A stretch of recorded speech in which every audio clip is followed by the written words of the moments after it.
মেয়েরা কি বসতবাড়ির অধিকার পাবে? দেখুন, মেয়েরা বসতবাড়ির অধিকার পাবে কি না এই বিষয়টা আগের যে আইন ছিল, পূর্বের আইনে মেয়েদেরকে একজন সদস্য হিসাবে রাখা হতো। তারা বিয়ের পর তারা অন্য পরিবারে চলে যেত।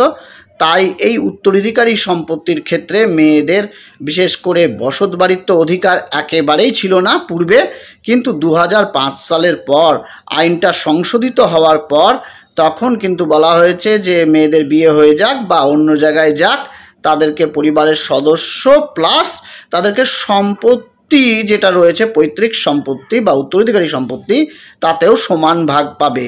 তখন থেকেই বসত বাড়ি যেটা রয়েছে, যদি বাবা কাউকে উইল না করে যায় তাহলে বাবার মৃত্যুর পর বসত বাড়ির অধিকারও মেয়েরা পায়। এটা 2005 সালের সংশোধিত আইনের পর হয়েছে। তার আগে কিন্তু বসত বাড়ির অধিকার দেওয়া হতো না, কম গুরুত্বপূর্ণ জায়গা তাদেরকে দিলেও দেওয়া যেত।